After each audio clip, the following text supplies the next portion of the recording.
Sub centre सब जगह, पशु चिकित्सालय सब जगह, बिजली की व्यवस्था सब जगह की, एनीकट सब जगह बनाया है, बागेरी का बांध बनाया है, चिकलवास का बांध बनाया है, मेडिकल कॉलेज खोलने का काम किया है, आयुर्वेद कॉलेज खोलने का काम किया, वो सब काम किया है जो इस इलाके के नौजवान पीढ़ी के जीवन को परिवर्तन करने का काम किया।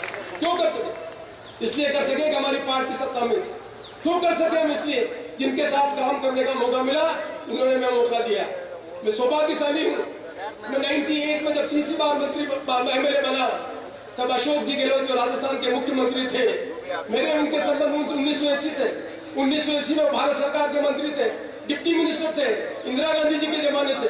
तब से मेरे और अशोक जी गहलोत के राजनीतिक संबंध रहे हैं।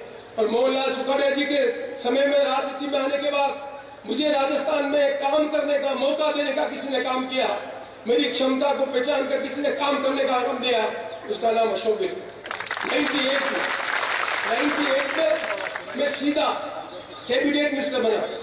मैं डिप्टी मिनिस्टर नहीं था ऐसी में, मैं स्टेट मिनिस्टर नहीं था। 98 में मैं कैबिनेट मिनिस्टर बना और कैबिनेट मिनिस्टर ही नहीं बना। 98 से 2003 तक राजस्थान का ऐसा कोई पोर्टफोलियो नहीं है जिस पोर्टफोलियो का मंत्री सीपी जोशी नहीं रहा हो। पूरी एजुकेशन सीपी जोशी के पास थी, पीएचडी सीपी जोशी के पास थी, रूरल डेवलपमेंट सीपी जोशी के पास था, पंचायत राज सीपी जोशी के पास था। तब सीपी जोशी को फ्रीडम मिली थी। गांव के गरीब आदमी का बच्ची छोटी स्कूल में पढ़ने के लिए नहीं जा सकती है, बच्ची छोटी है गांव में बैठने के जाने जाती है। तब हमने राजीव गांधी पाठशाला की कल्पना की और राजस्थान में हमने 25,000 राजीव गांधी पाठशाला खोली और राजस्थान विधानसभा क्षेत्र में 250 राजीव गांधी पाठशाला खोली।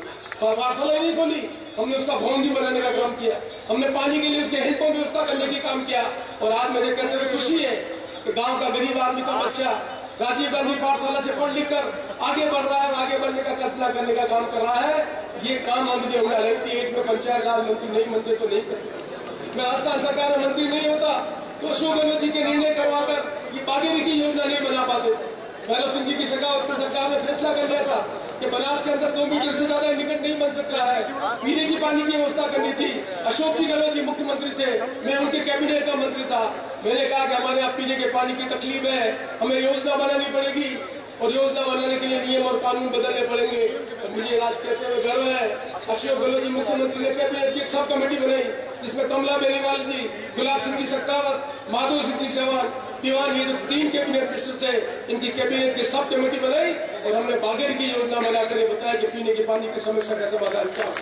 क्योंकि राजस्थान का अशोक गहलोत राजस्थान का मुख्यमंत्री नहीं होता, मुझे कैबिनेट में मौका नहीं मिलता तो आज पीने के पानी की जो हम कल्पना कर रहे हैं वो पानी की कल्पना को हम साकार नहीं कर सकते। चिकलवास का बांध बनाया तब भी लोगों ने विरोध किया, बागेरी का बांध बनाया तब भी लोगों ने विरोध किया। और हमारे मन में कल्पना थी हमारे इलाके में पीने की पानी की तकलीफ है उसको दूर करना है। तो मुझे आज कहते हुए गर्व है हमने वो सोच रखी। भारत सरकार का पानी का जो मिशन आया है उस मिशन के बाद नाथद्वारा विधानसभा क्षेत्र के हर गाँव में हर बागल में पीने का पानी पहुंच सके ये व्यवस्था करने का काम इसलिए कर सके हम। तो बागेर की योजना पहले बना रखी थी, चिकलवास की योजना बना रखी थी। ये योजना राजसमंद में नहीं है, ये रोहतक कुंभलगढ़ में नहीं है।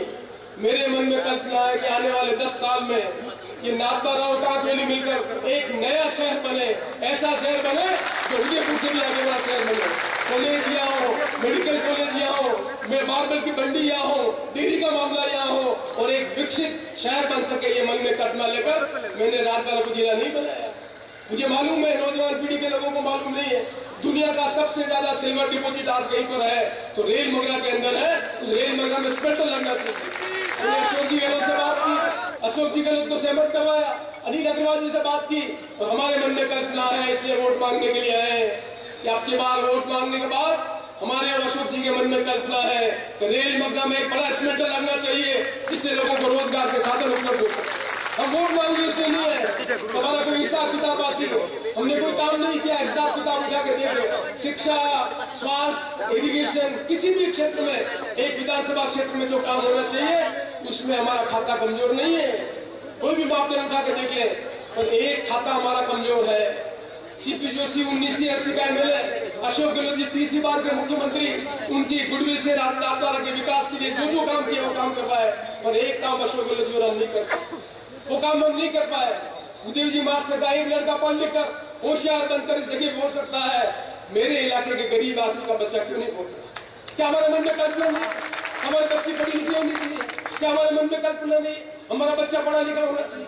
क्या हमारे मन में कल्पना नहीं है छोटी जोत है, छोटी पानी की व्यवस्था है, उसमें कैसे हम खेती करके परिवार को आगे बढ़ाएंगे? मैं हर जगह उदाहरण देता हूँ।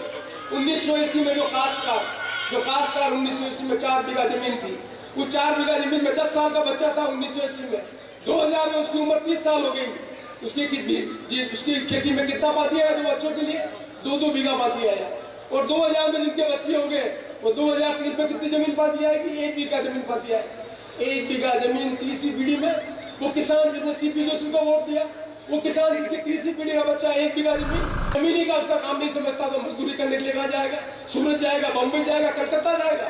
क्या मन में कल्पना नहीं कुछ 1 बीघा जमीन का काश्तकार का प्रतिनिधि सीपी जोशी एमएलए से यहाँ पहुंच गया, उसके बच्चे को भी अधिकार है, वो भी पढ़ लिख कर हाकम बनकर हुकूमत करने का काम करे। ये काम कौन करेगा? ये काम करने की जिम्मेदारी हम पर है। इसलिए मैं लोगों को, कार्यकर्ता को कहना चाहते हैं, तो वोट हम इसलिए नहीं मांगे सड़क बनाएंगे, वोट इसलिए नहीं कि हम इरिगेशन बना रहे हैं। एक मन में कल्पना है, मेरे इलाके के लोगों भी पढ़े लिखे होने चाहिए, हाकम बनने चाहिए, हुकूमत करनी चाहिए, इस प्रदेश की नीति में बनाने में भागीदार करना चाहिए।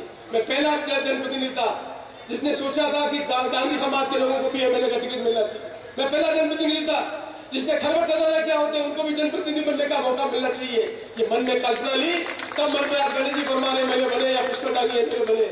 यदि ये एमएलए नहीं बनते तो न बीजेपी कभी रानी को वोट देती, न कभी परमार को वोट देती। पर हमें, मैं पढ़ा लिखा आदमी था कि जब ये जमात, इसके अलावा कहीं भी नहीं है, जमीन के ऊपर इनका रहता है। इन्होंने एक संघर्ष नहीं किया।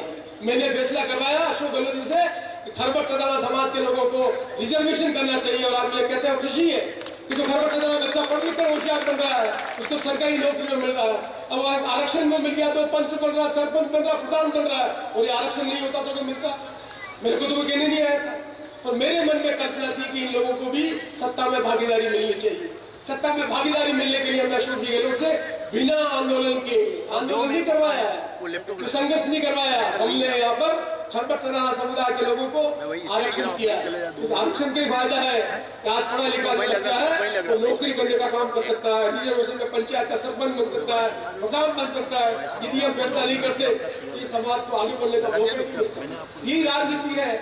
राजनीति में भी मौका मिलता है तो जिम्मेदारी बनती है कि आप उन चीजों को देखते हो, समझते हो, उसको बदलने का काम करते। और मुझे कहते हुए खुशी है कि 43 साल की उम्र, मेरी उम्र 73 हो गए, 73 साल की उम्र में मन में कल्पना है।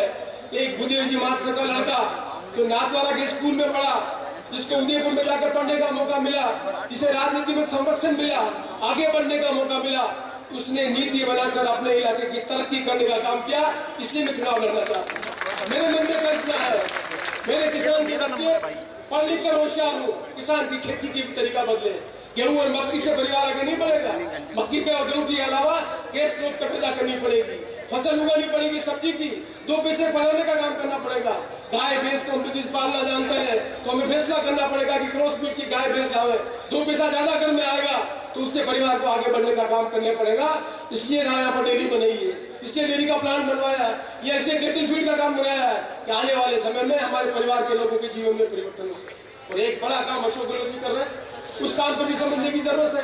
पहली बार हिंदुस्तान के इतिहास में एक व्यक्ति के मन में कल्पना है कि हमारी जो माताएं हैं, जो घर पे काम करती है, बाल बच्चे का ध्यान रखती है, जानवर का ध्यान रखती है, मेहमान का ध्यान रखती है, और उसका पति कमाने वाला नहीं हो तो बेटी को कुछ देने के लिए अपने पति की तरफ देखना पड़ता है। अपने भाई की शादी में जाने हो तो पति को देखना पड़ता है, और पति के पास पैसा हो तो कुछ नहीं कर सकता है।